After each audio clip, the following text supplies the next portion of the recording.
Palagi nga nagpaparinig sa akin si Ate Sian na, "Ma, magluto ka naman ng Shanghai." Kumpleto na nga ang rekado ko guys, pero nakalimutan kong bumili ng bawang. Talagang hindi mawawala yan na may makakalimutan kang isang piraso lang.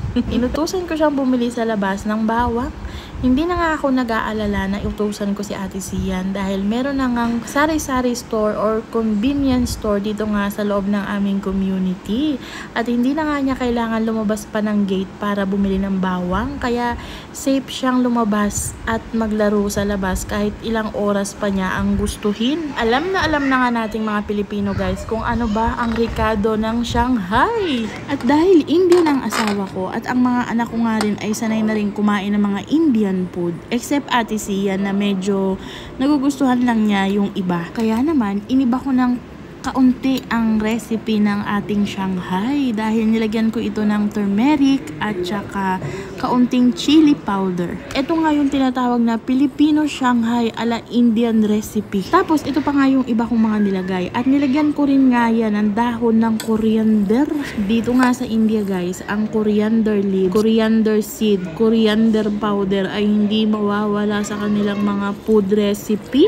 Maikwento ko na nga rin sa inyo guys na ang mister ko nga at ang pamilya niya ay hindi mayamang pamilya. Dito nga sa India guys, or dito nga sa South India, kapag nakakarinig sila ng apelidong Carby, katulad ng apelido ng mister ko, malalaman nila agad kung anong estado ng buhay ang meron sila. Kaya naman, yung mga taong nagtatanong sa akin na anong apelido ng mister mo, anong ginagamit mong apelido, pag sinabi mong Carby, alam na agad nila na mga fisherman sila. Ganun na nga guys. At yes nga, ang trabaho nga ng aking mga in-laws ay mga mangingisda at ang aking mother-in-law naman ay nagtitinda ng isda. At yun nga ang kabuhayan ng magulang ng mister ko nang siya ay bata pa. Pero hindi man sila mayaman guys, ay mayaman naman sila sa isda, bigas at kanyugan. At dito nga rin sa India guys, kahit mahirap ka ay hindi ka magugutuman dahil ang gobyerno dito sa India guys ay nakasupport sa mga taong mahihirap kahit na sila ay may trabaho pa, dahil buwan-buwan nakakatanggap sila ng isang sakong bigas, may mantika, may asukal, may asin at may iba-iba pang mga klase ng munggo or lentils. Dati nga nung nakatira pa ako doon sa in-laws ko, pag hindi nila nagagamit yung bigas na binigay ng gobyerno, ang ginagawa nila, binibenta nila guys. Binibenta nila sa mga restaurant dahil ang ginagawa nila doon, ginagawa nilang dosa. Pero ngayon, hindi na mangingisda ang aking father-in-law at ang aking mother-in-law nga ay hindi na rin nagtitinda ng isda. Kundi meron silang sari-sari store doon sa probinsya na binigay ng mister ko sa kanila para hindi na sila mangisda at hindi na rin sila magtinda ng isda. Etong mister ko sadyang masipag lang mag-aral at masipag nga rin magtrabaho. Talagang meron siyang goal sa buhay na kailangan niyang bigyan ng magandang buhay yung kanyang mga magulang. Noong nagkakilala nga kami ng mister ko guys, ay parehas kaming estudyante at parehas nga rin kami nagtatrabaho. Kumbaga working student kami parehas. Tapos na kasi siyang mag-aral noon, pero gusto niyang kumuha ng degree kasi para daw ma-promote sa trabaho. Kaya naman nag-aral siya ulit. Ako naman, nagtatrabaho na ako noon kasi meron na akong Sian.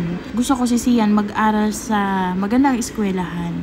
Tapos at the same time, gusto ko ulit mag-aral kasi hindi naman ako nakatapos ng college. So ang pinasok ko noon guys, TESDA. Tapos nang makatapos nga ako ng TESDA, ay tuloy-tuloy na ako nagtrabaho kung saan ako nag-part-time dahil nagustuhan nila akong pabida-bida doon. Masyado akong masipag, kaya yun, na-promote ako. Tapos guys, nang makatapos nga ang mister ko sa pag-aaral, ay ipinatapos naman niya ng pag-aaral yung mga kapatid niya. Tapos, pinagawa niya ng bahay yung pamilya niya. Tapos, nang matapos niya lahat ng responsibilidad niya sa pamilya niya, tsaka siya ngayon nagpaalam na okay na ba ako magpakasal sa babaeng gusto ko. Ganda mo dyan. Tapos ako guys, hindi ako naniniwala sa kanya kasi na ako dalang-dala na ako. Yung alam mo yung pag broken hearted ka, dalang-dala ka na, wala ka ng tiwala sa magiging manliligaw mo ulit. At napansin ko nga rin sa mga Indian guys, hindi sa kanila uso ang panliligaw. Kapag ikaw ay nagustuhan nila, ay, will you marry me agad ang tatanungin sa'yo. Pero, syempre, Pilipino tayo. Syempre, pakipot tayo sa lahat ng oras. Kaya naman, sabi ko sa kanya, no. Bakit ako magpapakasal? Sawang-sawa na ako sa sakit ng ulo. Sakit kayo sa ulo, alam nyo ba yun? Kaya naman guys, hindi rin ako nagdesisyon ng basta-basta lang. Talagang pinagdasal ko yan sa Panginoon na Lord, kung ito ay para sa akin, bigyan mo ko ng sign. Ay, answer prayer agad guys. Si Nitin nagdesisyon pumunta ng Pilipinas para makilala ako, si Mama at Ate Sian. Hindi pa yun ang isang beses ko na pinagdasal si Nitin guys. Maraming beses ko talaga siyang pinagdasal na bago ako nagdesisyon sa sarili ko na ay oo, siya na nga siguro yung binigay sa akin ng Panginoon na right person. Talagang mapapakanta ng ikaw na ba si Mr. Right? Pero guys, kahit ganun na hindi mayaman ang mister ko or yung pamilya niya, proud na proud ako sa kanya dahil napakabuti niyang tao, napakasipag niyang tao, at napaka-responsable nga niyang asawa at tatay sa kanyang mga anak. Hindi man kami mayaman guys, pero kung paano niya ako itrato at ang mga anak ko, talaga namang sadyang bilyonaryo kami. At alam nyo ba guys, ang pagpili ko na pumunta ng India at mag-asawa ng Indian ay talaga namang nagpapasalamat ako sa Panginoon dahil ginabayan niya ako. Tinulungan niya ako mapunta sa tamang tao, sa tamang pagmamahal na deserve ko. Pero sadyang kuripot lang talaga ang mister ko guys. Pero yung pagiging kuripot niya kasi may point. Parang, oo nga naman, mapapaganong ka na lang. Kaya naman, pumasok ako sa pagbablog guys, para kahit papaano, meron akong sariling kita or may income ako na sarili ko, na makakatulong sa sarili ko, sa mga anak ko. At syempre nga, eto nga, meron na kaming sariling bahay. Dahil nagtulungan kami guys, sa mag-asawa guys, hindi mawawala yung magrereklamo ka, pero mas maganda sana kung gagawan mo siya ng solusyon kesa magreklamo.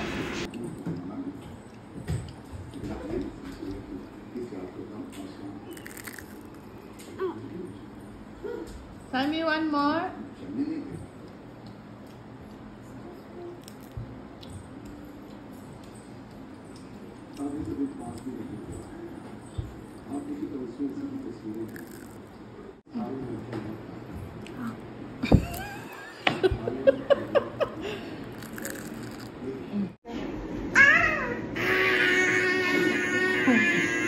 One more? Okay, I'll cook again. Natapos ko na nga silang lahat balutin guys. At eto nga, nilalagay ko nga sila sa ziplock ng dahan-dahan kasi ayaw ko silang masira. Matagal-tagal nga itong ulaman guys. At syempre, merienda na nga rin ng aking mga anak dahil nagustuhan talaga nila ang lasa. Kaya naman guys, sa mga may jowang Indian dyan at may balak mag-asawa ng Indian, huwag kayong padalos-dalos guys dahil sa nakikita nyo sa mga vlog or sa mga vlogger dito sa India. Dahil katulad sa atin sa Pilipinas, hindi lahat pare-parehas. So, meron pa ring mga lalaki talagang hindi, alam nyo yun, yung alam nyo, hindi kayo sigurado. Kailangan pag-isipan, pagdasal kayo, na sure ka na ba sa decision mo. Pero halos lahat ng lalaki sa India guys ay napaka-responsable, napaka-family oriented, at napaka-respeto nga nila sa babae. Pero alam nyo guys, marami ako natutunan sa pag-aasawa ng Indian. Dahil talagang kailangan nyo talaga ng communication palagi. Yung palagi nyo sasabihin sa isa't isa kung anong problema, anong nangyari, anong pwedeng solusyon. Hindi pwedeng, maghiwalay na tayo, ayoko na sa'yo. Parang, yun na yung pinaka-solusyon dahil galit ka, dahil ayaw mo na. Pero hindi guys, para sa akin napaka-pasensyoso nila. At ipapaintindi nila sa'yo mabuti kung ano ang dapat solusyon at magandang gawin.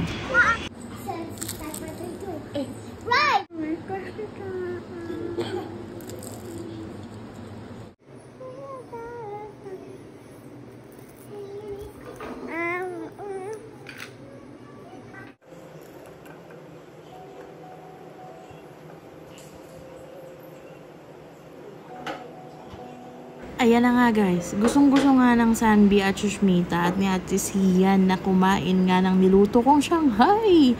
At nakaka-happy dahil nagustuhan nga nilang tatlo.